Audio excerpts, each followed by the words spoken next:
Olá meus amigos, sejam todos muito bem-vindos à nossa live hoje sobre glúteos. Acho que essa live precisava acontecer, né? Tem um tempão já que eu não falo exclusivamente sobre esse assunto.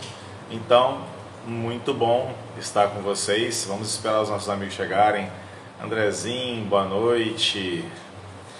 Miriam Porto, Diego, Patrick, Mileva, good evening teacher, Letícia, Wagner, Rodrigo Galvão, Tassiane Vilela, sejam todos vocês muito bem-vindos.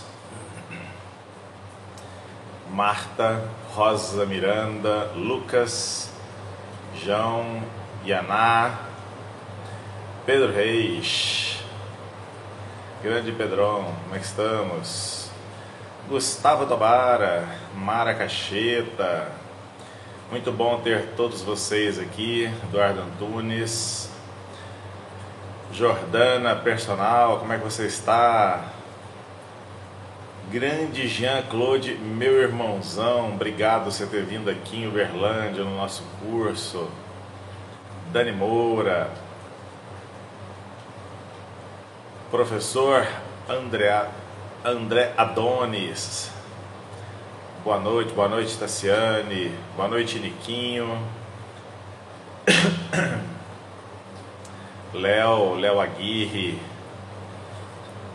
Agostinho. Gente, excelente noite para vocês. Vamos falar um pouco sobre glúteo. Na verdade, quando fala sobre glúteo, precisa de uma discussão um pouco melhor, assim, sabe? Bravo Salomão, seja bem-vindo, meu querido. Assim, as pessoas têm criado várias polêmicas em relação ao glúteo, né? Há quem diga que se você faz agachamento, o glúteo vai ficar espetacular. Por outro lado, existem as pessoas que afirmam que o glúteo é dividido em 1 milhão de partes e que precisa de 1 milhão de ângulos para ser estimulado. Vejamos. Os dois lados estão com uma visão muito monocular, assim, não é bem assim que a coisa funciona, não. Eu preciso que vocês abram as mentes de vocês e entendam uma coisa assim muito simples em relação à prescrição do exercício resistido. Amigos, vamos tomar como exemplo o bíceps, que é um músculo, apesar de complexo, biarticular, é fácil para fazermos uma análise dele. Deixa eu pegar assim, ó. Seu bíceps, se você for analisar, apesar de, diferente do glúteo, né, o bíceps ele é fusiforme, então o trajeto das fibras fica desse jeito aqui, de maneira tal que o ponto mais distal acaba sendo a inserção na tuberosidade do rádio, e as duas origens estão aqui. Uma no processo coracoide, a outra no tubérculo supraglenoidal. Quando as suas fibras, que são feixes paralelos, é um músculo fusiforme, então as fibras são paralelas. Quando elas se contraem, as fibras musculares puxam nessa direção. E o contrário acontece na fase excêntrica. Haddad, mas isso é óbvio. Então, só que isso não é tão óbvio para músculos que não são fusiformes, para músculos largos, como é o caso do peitoral maior, como é o caso do grande dorsal, e não seria diferente o caso do glúteo. Amigos, vamos lá.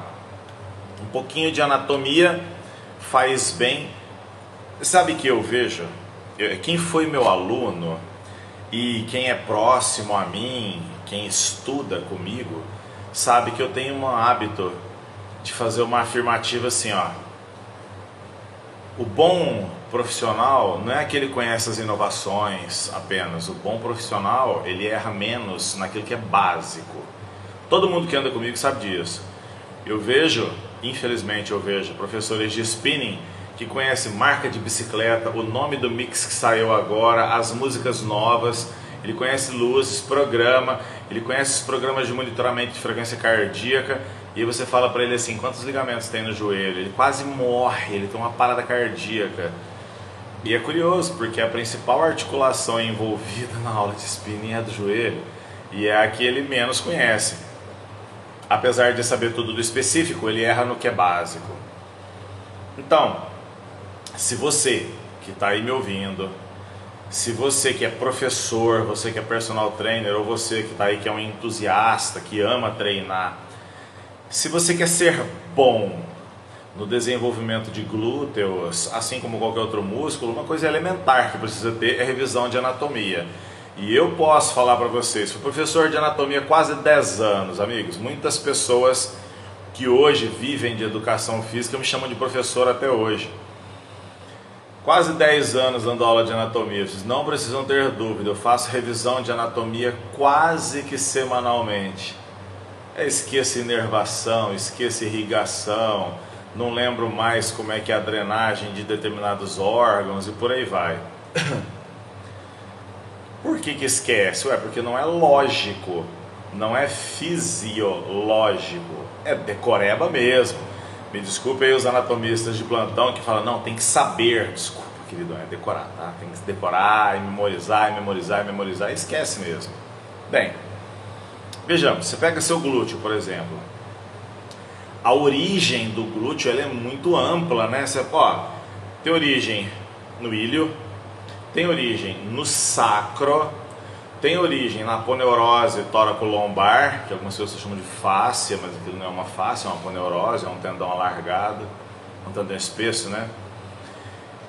Tem uma outra origem que fica num ligamento, né? O ligamento que vai do sacro até o túbero isquiático. Só aí já foram 4 pontos de origem diferente, né? Você pega no ilho a linha glútea superior, né? Quase toda aquela área ali é a origem do glúteo máximo. Então olha só, ilho, sacro, ligamento túbero isquiático, aponeurose tóraco-lombar. O trajeto dele não é descendente, ele não é fusiforme, é um músculo largo. Mas é um trajeto oblíquo, né? O glúteo ele vai para os lados assim e para baixo e vai se fixar lá na tuberosidade glútea, no fêmur. Presta bastante atenção nisso. Ele começa então em cima, no sacro, e segue um trajeto oblíquo, de maneira tal que toda vez que você faz flexão do seu quadril contra uma resistência, pelo amor de Deus, não vai levantar o joelho partindo da posição ortostática e falar que isso é glúteo, porque isso é uma ação de ilho pessoas, né? Pelo amor de Deus. Mas quando você faz uma flexão do quadril contra uma resistência, que é quando você se agacha, você fez uma ação excêntrica do glúteo. Se você estiver com as pernas abduzidas no plano transverso, que é o plano que eu estou sentado aqui numa cadeira, minha perna estiver abduzida, Haddad, eu sempre confundo o que é abduzida, é abriduzida, né? Está aberta. E ela for contra a resistência fechada, você fez uma ação excêntrica de novo do glúteo. Nesse caso, muito mais do glúteo médio do que do máximo, mas as fibras mais craniais, mais altas do seu glúteo estão sendo fortemente trabalhadas mecanicamente. Aqui deixa eu fazer uma observação, pelo amor de Deus, não vem falar de ativa mais, aciona mais, isso é papinho de quem fica estudando eletrofisiologia e eletromiografia e entende muito pouco de ação mecânica muscular, de tensão mecânica. Vamos nessa, gente.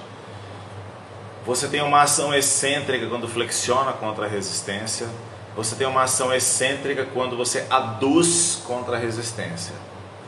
Logo, quando você faz uma abdução, em qualquer plano, tá? Estou citando o transverso por causa da cadeira abdutora. É óbvio que você usa o glúteo médio porque ele é um abdutor, mas as fibras mais craniais, as fibras superiores do seu glúteo, têm os feixes paralelos aos feixes do glúteo médio, portanto é um sinergista dele, logo exige mecanicamente muito da parte mais alta do glúteo. Por que essa informação é tão importante para você que está aí me ouvindo? Porque se a pelve da pessoa estiver bem posicionada, ou seja, inclinada para frente, essa é a posição ortostática, a pelve ela fica inclinada para frente, é uma anteversão.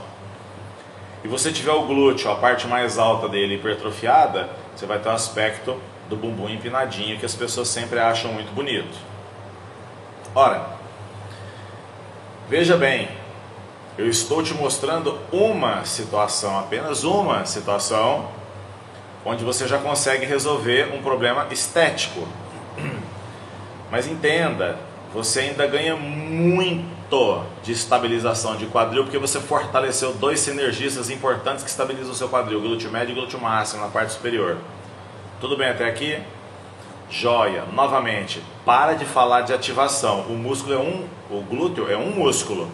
Então, quando ele for ativado, foi ativado. Simples assim. Agora entenda. As fibras mais caudais do glúteo, as fibras mais inferiores do glúteo, no âmbito esportivo, da área do bodybuilding, as pessoas chamam de gota. É a separação do que é glúteo para o que são os isquiotibiais. A ponta do seu glúteo. Ele vai sofrer um estresse mecânico, uma ação excêntrica boa, quanto maior for a flexão do quadril. Mas isso não é muito difícil de entender não, gente. Você quer uma ação muito boa de tríceps, quanto maior for a flexão do cotovelo, maior vai ser o estresse mecânico do tríceps. Por que seu glúteo ia ser diferente, bonitão? Você, quanto maior for a flexão, mais exige da parte caudal do seu glúteo máximo. Portanto, leg presses mais profundos, apesar de perigosíssimos para a sacroiliaca e para a sua lombar, são excepcionais para a parte inferior do glúteo.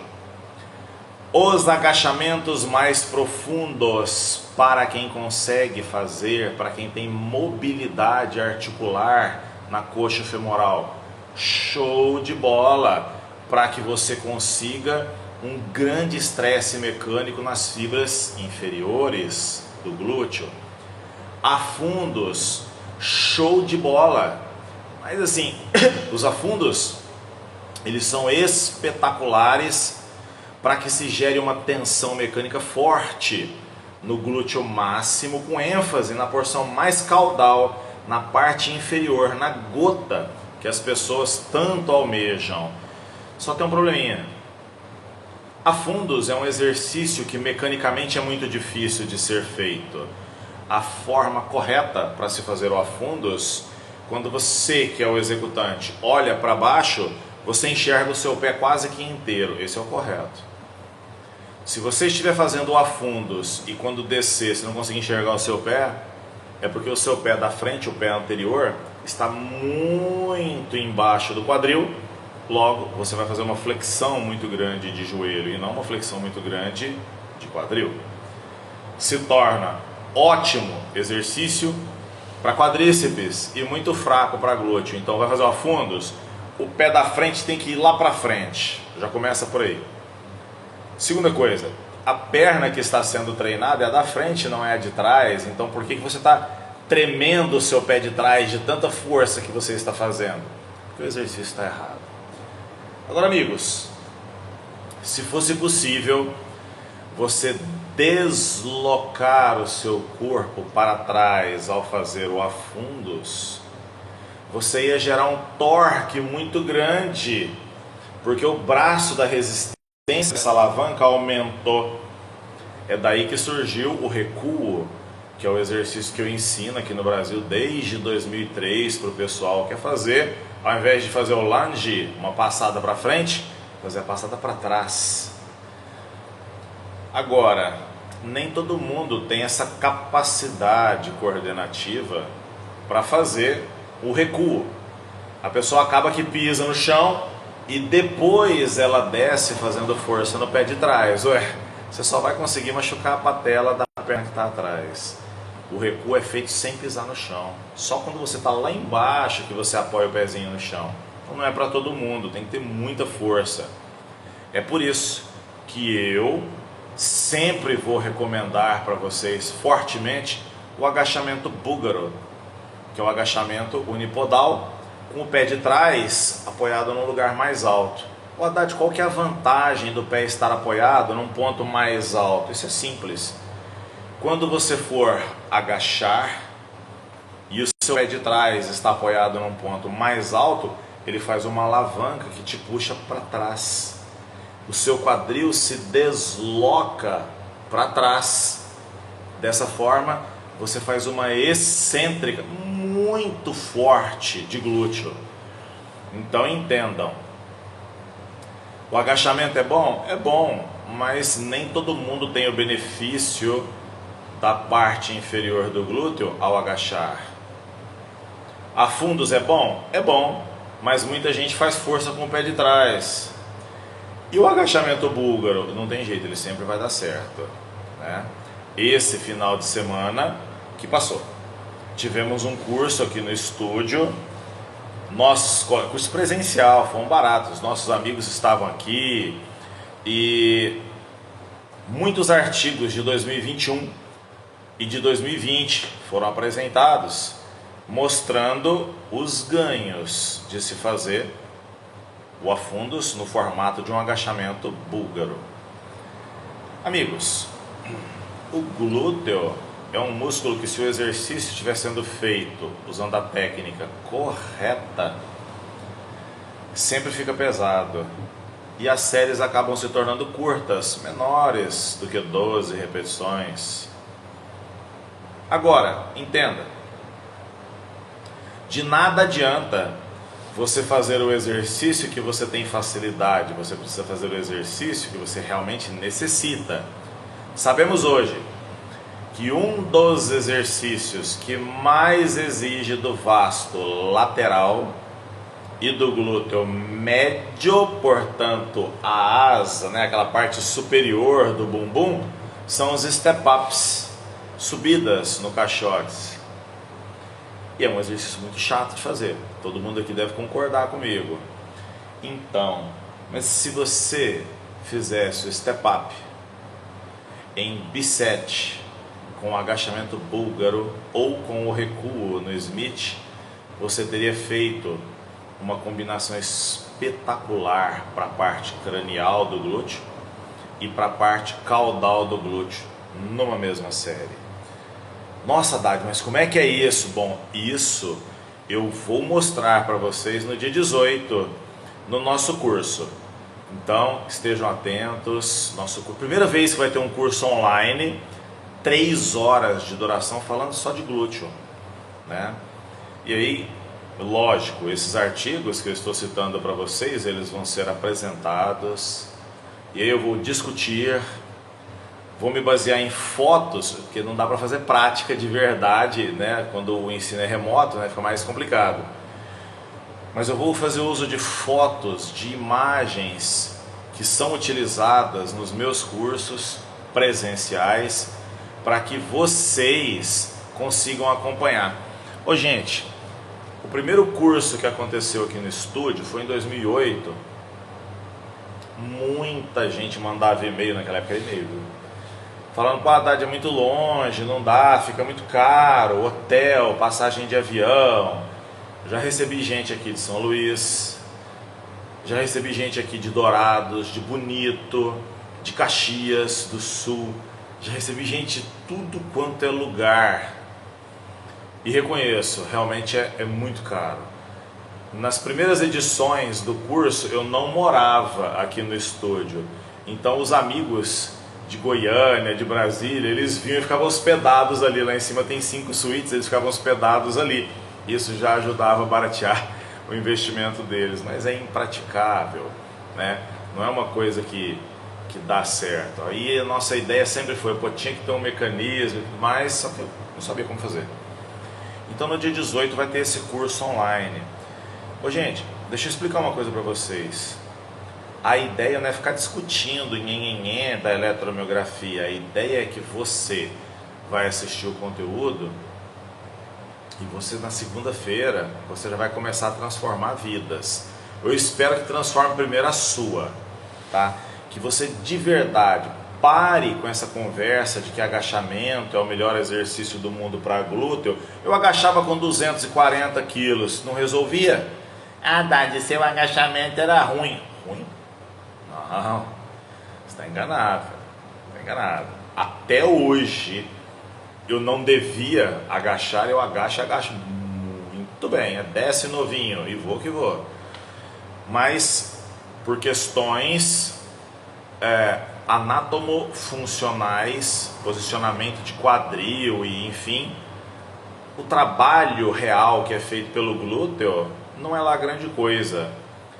Para mim, quando eu era jovem, isso foi uma vantagem tremenda, porque poucas pessoas tinham quadríceps igual eu tinha. Então você já percebe que grande parte do trabalho era feito pelo quadríceps.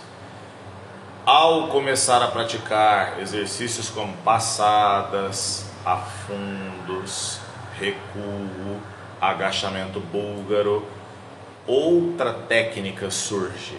Então eu vou demonstrar, eu vou discutir, eu vou no chat, vamos bater papo, eu quero tirar as dúvidas de vocês. Essa semana ainda o Niquinho já vai postar para vocês link de acesso, como que vocês fazem para entrar. E eu espero mesmo, no dia 18 de dezembro, todos lá, de verdade. Gente, eu espero tanto que vocês estejam, que depois desse curso eu não respondo mais perguntas sobre glúteo aqui no meu Instagram. E ó, eu respondo, viu?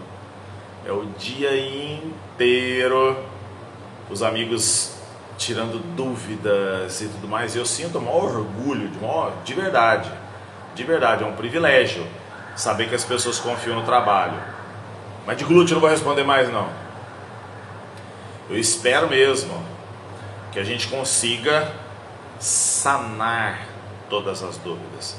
Eu marquei durante 3 horas, né, de 9 ao meio-dia, mas não significa que eu vou ficar lá só 3 horas. Eu pretendo resolver problemas. Gente, o propósito da minha vida é ensino. É ensino, não tem mais outra coisa para fazer na vida não.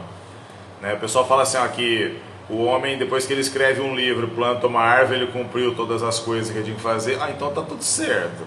Né? Plantei árvore pra caramba já, consegui escrever meu livrinho. Tá, não, o propósito meu é ensino. Tá? Agora deixa eu explicar uma coisa pra vocês. E sério o que eu vou te dizer. As pessoas têm discutido assim que exercícios de cadeia cinemática aberta não resolvem. Que você ir lá e usar uma tornozeleira e no cabo de aço e treinar glúteo não funciona. Que você pega a caneleira de peso e treinar o glúteo que não funciona. Bom, primeiro, deixa eu explicar. O conceito está errado, tá? Quando alguém fala para você que a cadeia está aberta, o único jeito da cadeia fechar é se o seu pé estiver no chão. Porque no leg press, que várias vezes tem sido descrito como cadeia fechada, vou te dar o conceito, tá? Eu nem acho que esse conceito de cadeia cinemática é um conceito correto, mas já que inventaram e a literatura aceita essa bobagem, vou explicar. O que foi dito é que numa cadeia aberta, a extremidade distal se move, enquanto a extremidade proximal permanece fixa. Uai, criatura, no leg press o seu pé está mexendo, como é que a cadeia está fechada? Doido, né? Então assim, só se ele estiver agachando ou fazendo afundos, que aí o pé está parado e o quadril se move. Pronto, agora a cadeia fechou. Tudo bem? Fisioterapeutas têm o hábito de dizer que os exercícios de cadeia fechada são mais seguros. E eu digo, baseado em quê? Essa questão de segurança. Seguro é fazer o exercício certo, xará. Se você se machuca fazendo exercício é porque você não contratou um personal trainer que presta. Isso nunca vai ser... Ou então porque você é autossuficiente e pensa que personal trainer é desnecessário e vai para academia dando uma de ninja. E aí sai essas coisas maravilhosas que eu amo ver no Instagram, que é gente despencando de máquina e fazendo doideira, tá? Olha aqui, você não tem como se machucar na sala de musculação. Não tem como. Quer dizer, tem. Eu enfiei a minha canela numa máquina. Gente, olha só isso, o tamanho do corte que eu arrebentei cortei a minha canela, olha isso aqui, ó. Abriu até no osso. Tá doendo tanto, mas tanto. E só tinha 2,20 metros para eu passar. Bom, vamos voltar ao que interessa. Exercícios de cadeia aberta, já que eles gostam de usar esse termo. Caneleira e tudo mais. Funciona. Deixa eu explicar para você. Se você pegar um peso de 3 quilos para um macho, tá? Ou um pezinho de 2 quilos para uma mulher, 1 quilo, e fizer elevação lateral assim, ó, o deltoide vai melhorar? Não. Se você pegar um peso levinho e treinar bíceps assim, ó, seu bíceps vai melhorar? Vai, Haddad, tô fazendo flexão e extensão, vai, não vai? Não, vai não, fofa, não vai. Você precisa ter picos de contração e você precisa ter o que no meu livro eu chamo de picos de estiramento. Aliás, esse conceito, picos de estiramento, que eu falo que é uma criação minha, na verdade é uma interpretação melhorada de um conceito antigo, de 2000, que fala sobre o final das ações excêntricas, tá bom? Mas isso é uma outra história. Veja, a dificuldade para a pessoa executar glúteo na caneleira vem de uma falta de consciência corporal muito grande. Ô querido, você está de 4 apoios fazendo um exercício lá atrás. A chance de você fazer o exercício tudo mal feito, todo bagunçado, é tremenda. Vou compartilhar com vocês hoje uma técnica. Se quiser usar lá na sua academia, só faz favor, viu? Citação e referência bibliográfica. A hora que o bumbum da sua aluna ficar redondinho, você vai lá e escreve embaixo do bumbum dela, quando ela estiver usando a calça bem bonita, você vai assim, ó, by Eduardo Haddad. Tô de saco cheio do pessoal usar coisa que eu falo que é deles. Ó, bota a tua lona de lado para a parede. A coxa que vai trabalhar roçando na parede. Pronto. Só vai ter um lugar para a perna dela aí, para cima e para baixo. Fala para ela assim, desliza a perna na parede, para cima e para baixo, para cima e para baixo, para cima e para baixo. Vai. Porque o que eu vejo? A menina, ela vai fazer o exercício e aí quando ela começa a fazer o pico de contração do glúteo, vou fazer de frente para vocês entenderem que vocês não têm um emocional forte para aguentar ver meu bumbum uma hora dessa da noite. Mentira, gente, minha bunda é feia, ridícula, por isso que eu não vou pagar esse mico, esse King Kong. Mas veja, quando a pessoa começa a fazer a extensão do quadril, a tensão do reto da coxa, do ilho-pessoas e do ligamento ilho-femoral joga para uma abdução. E ela faz força dividida entre o glúteo máximo e o médio, além do bíceps da coxa. Se ela estiver, eu de preto, numa sala preta, gente, tá uma benção, né? Se ela estiver com a perna dela deslizando na parede, ao fazer o exercício, não tem para onde a perna dela ir.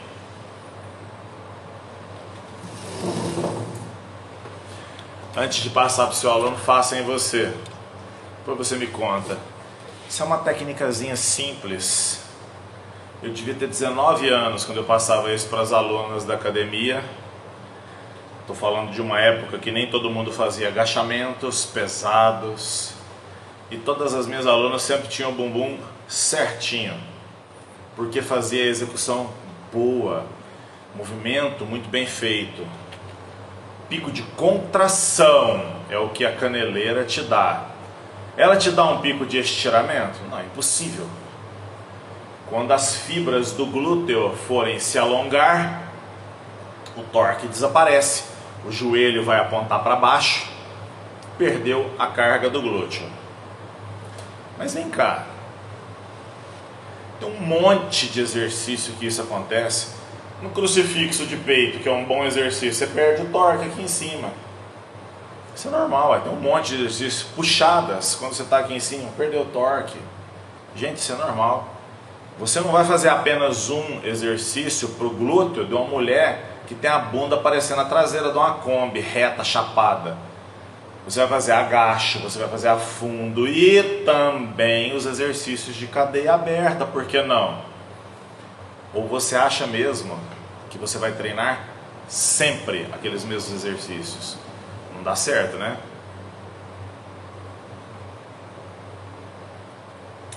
Mais uma coisa.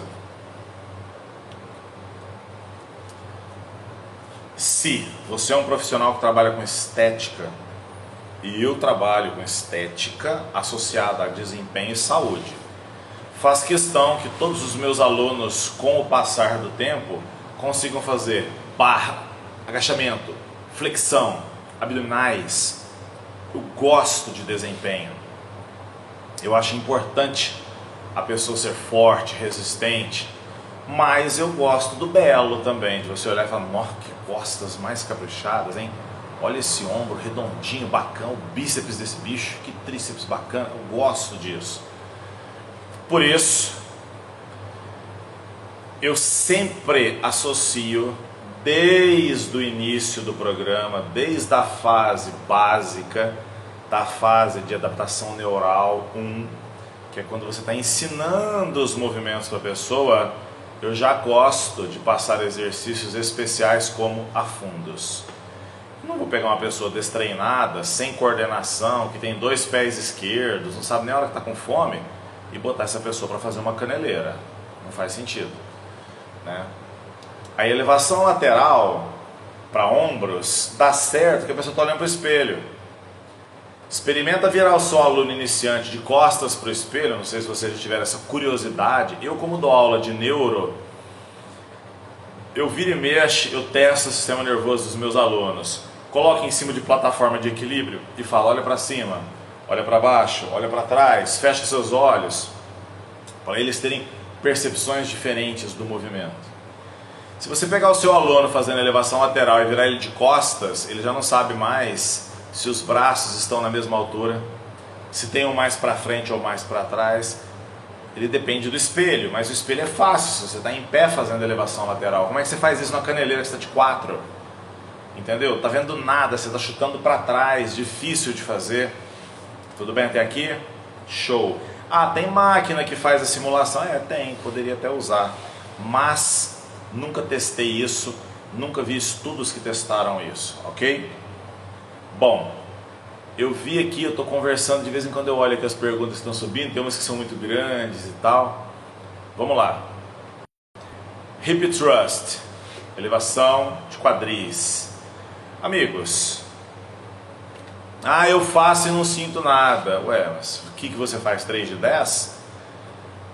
Aí não, né, queridão? O exercício é desse tamanhozinho aqui. Você vai fazer pesado, não sai nada. Você vai fazer uma carga desafiadora. A carga desafiadora, ela exige 2 coisas de você. Extensão com uma tentativa de hiperextensão do quadril. Ô, Haddad, por que você fala tentativa de hiperextensão do quadril? Porque não tem como hiperestender o quadril. O quadril é limitado pelo ligamento ilho-femoral.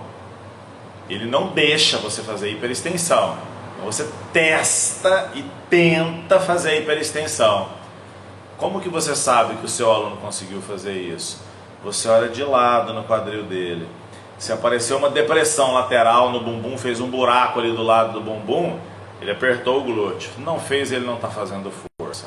Se não está fazendo força, não merece ficar bonito. Pronto, já começa por aí. Mas não é só uma questão de beleza, não. Deixa eu te dar uma aula de cinesiologia básica e esfrega na cara dos seus professores que falaram bobagem para você. É o único exercício da musculação onde você tem pico de contração concêntrica bilateralmente. Hip thrust. Todos os outros exercícios, todos, Ah, o agachamento, lelele. Então, mas a hora que você fica em pé, o glúteo relaxa. Não, Haddad, eu não relaxo, mas também não está no pico de contração. Você pode até estar fazendo força ali, mas não está no pico de contração. O pico é no hip thrust. Então ele é importante até mesmo para você aprender a recrutar as unidades motoras no final da concêntrica. Se isso é importante para o peito, isso é importante para a bunda também, xará. Por que no pec deck você tem que espremer o peito e na hora de fazer o glúteo, não, aí é o agachamento, não. Músculo é músculo. Não interessa se é peito ou se é bunda. Músculo é músculo. Você não gosta da fisiologia? Você tem um artigo que prova isso? Mimimi. Não, xará, eu não tenho nenhum artigo que prova que a água é transparente. Eu olho e vejo que ela é transparente e sei que é. Pronto.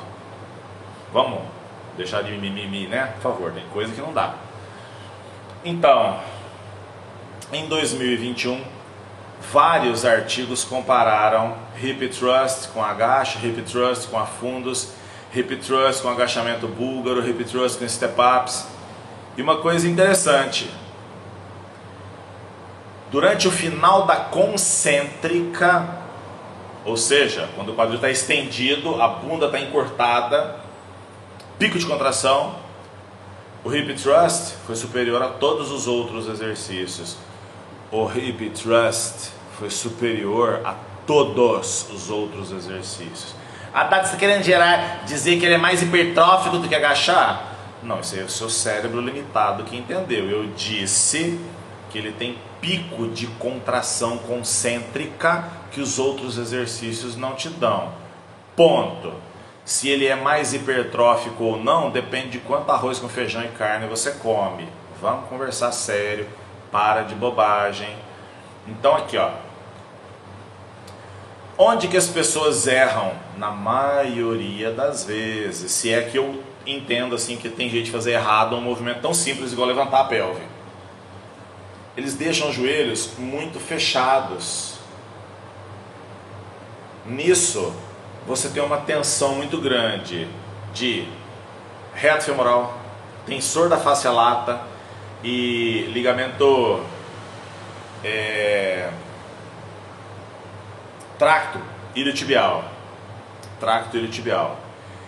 Um conjunto de músculos que não deixam o seu quadril subir. Nossa, Haddad, é mesmo, né? Como é que resolve isso? Ué, abre a perna só um pouquinho. Joga o joelho para fora, uma merreca. Como eu sou duro nos flexores do quadril, isso desde jovem, quando faço, porque para mim é uma atividade que eu normalmente não fazia. Presta atenção, o Haddad não fazia esse exercício. O Haddad começou a fazer esse exercício porque a ciência, a literatura começou a mostrar uma coisa que eu suspeitava. Falava assim, nossa, mas tem um pico de contração tão bom, deve ser bom. Mas eu mesmo fazia. Por preguiça, por falta de motivação, falta de crença. Muita gente criticar e eu ficar naquela, será que é, será que não é? E a hora que eu vi o artigo, eu falei assim, não, deixa eu testar isso aqui, vamos dobrar o joelho um pouquinho, vamos dar uma humildadezinha aqui, vamos achar isso, se realmente é importante.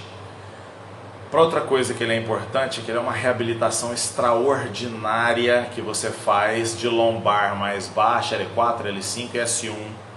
Show de bola. Um fortalecimento importantíssimo que vai te ajudar em outros exercícios. O pessoal inventa de ligar para mim no meio da minha live. O telefone já tocou 3 vezes aqui, cara. Eu só estou recusando. Vocês me perdoem aí, mas enfim, é preciso. Olha só. Até esqueci o que eu ia falar, fica me ligando. Eles ligam de manhã, que é um horário que eu não atendo o telefone, porque eu estou atendendo os meus alunos. Agora que eles me ligar no meio da live, eu faço live uma vez na semana, eles me ligam na quinta de noite. Tá bom. É um exercício importante para você aprender a fazer o final da concêntrica do glúteo. É um exercício importante para você contrair o lado direito e esquerdo de maneira mais semelhante possível. É um exercício importante pelo sinergismo que há entre a região glútea e os eretores espinhais. Para de chamar eretor de espinhal de paravertebral analfabeto. Desculpa. Paravertebral é quem está paralelo à vértebra, são os escalenos. Chamar pós-vertebral de paravertebral me irrita. São eretores espinhais. Então você tem lá os eretores espinhais trabalhando em conjunto com o glúteo. Ah, Dade, eu sinto muito os isquiotibiais. Que bom, que bom. Isso é bom para você. Tomara que você sinta dos dois lados. Se for de um lado só, tem um lado aí que está mais encurtado que o outro. Mas entenda, é um excelente exercício. Agora presta atenção na palavra que eu vou usar. Complementar. Onde que as pessoas têm cometido um erro fantástico? Tentando eleger o exercício campeão. Ô querido, o exercício campeão não tem, cara. Qualquer pessoa que frequenta a sala de musculação e treina de verdade sabe que não tem um exercício campeão. Eu frequento sala de musculação desde que eu era moleque, né? Moleque eu sou até hoje, mas eu falo assim, desde muito novinho. E eu tinha um amigão meu, Diegão. Diegão era apaixonado por rosca concentrada. E eu fui lá, eu sou canhoto. Peguei o dumbbell que ele estava fazendo, né? A primeira puxada que eu dei deu uma cãibra no quadrado lombar do mesmo lado. Falei, não, exercício aqui faz mal pro meu rim. Não sabia o que era, né? E eu adorava fazer rosca alternada e rosca simultânea.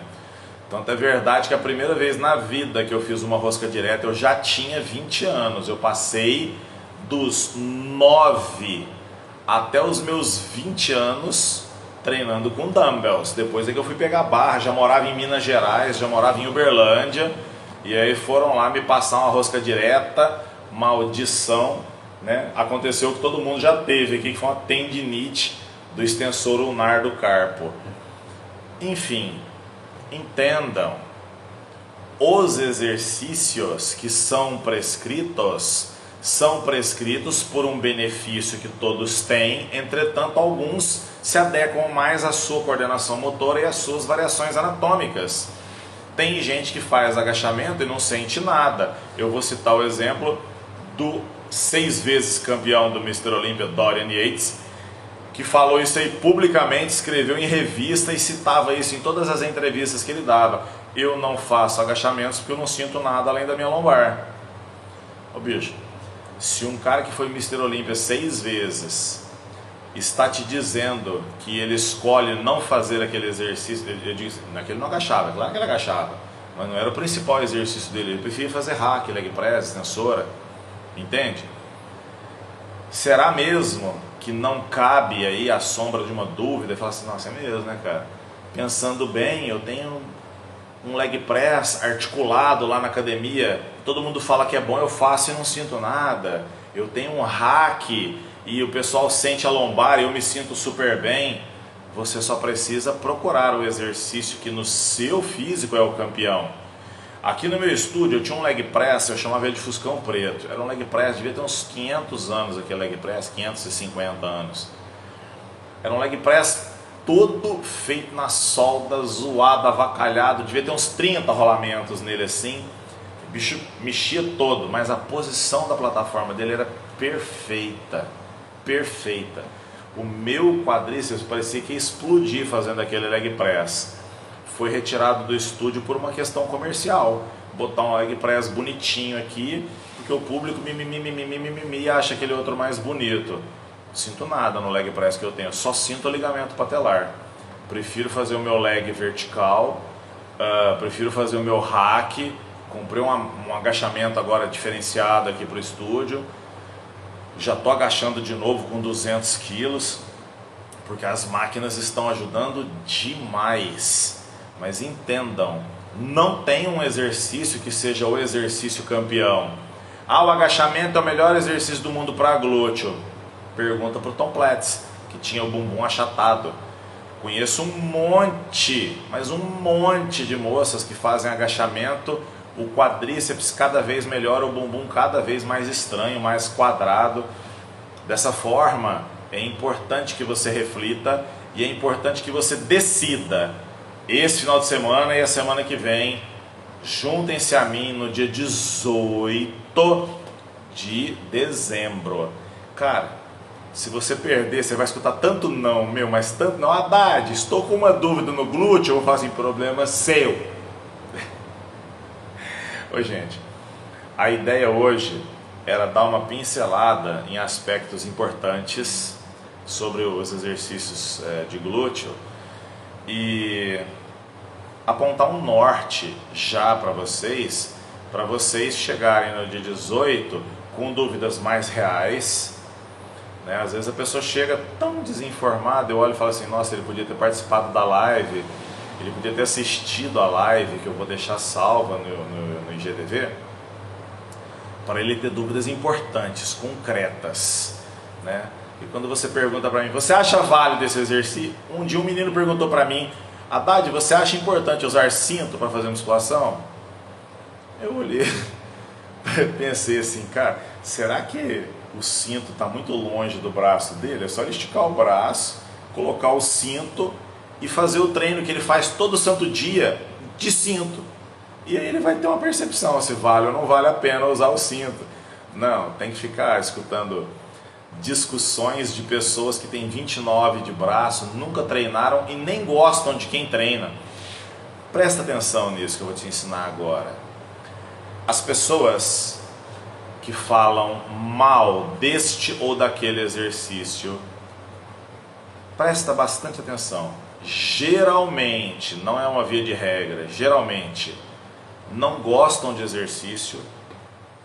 Isso, Haddad, como é que você fala que o cara não gosta de exercício? Ué, é um gordo? Nem ele acredita no que ele faz, né? Assim, todas as vezes que meu peso subiu porque eu me afastei da atividade física, estava altamente estressado, uma qualidade de vida terrível e não conseguia me alimentar direito. Graças a Deus, eu trabalhei isso na minha vida e pude ter os meus horários de exercício, meu horário de dormir. Recentemente, gente, eu vou fazer 50 anos, recentemente um professor falou assim, Haddad, eu falei, nossa, mas quando que nós vamos ter que entregar esse material aqui do artigo? Tal dia. Eu falei, inviável. Não, Haddad, o que você faz de meia-noite às 6 da manhã? Eu falei, eu durmo. Que não é de meia-noite às 6 da manhã, não. Normalmente, vocês perceberam isso, porque cada vez fica mais difícil eu fazer lives tarde da noite. Meu horário de dormir é 8h30 da noite. E durmo a noite inteira, acordo descansado, doidinho para fazer um cardio, para treinar, continuo estudando o mesmo tanto, talvez até mais do que eu estudava antes, na época das pós-graduações. Tenho mais tempo para ler coisas importantes, tá? Mas entendam que as pessoas que mais criticam são as que menos gostam do exercício e o que é pior, eles não gostam das pessoas que gostam do exercício. Eles falam mal do marombeiro, falam mal da marombeira, a menina toda sarada, eles metem a boca, estão falando mal, falam assim, cara, o que eu podia esperar de você? Você não faz exercício, não se alimenta bem e não dorme bem, você prova para mim que não gosta de você. Se você não gosta de você e não existe amor dentro de você, claro que você não gosta dos outros. Meus amigos, não se esqueçam então, hein? Dia 18, vocês têm um encontro marcado comigo. Fiquem com Deus e um par de dumbbells.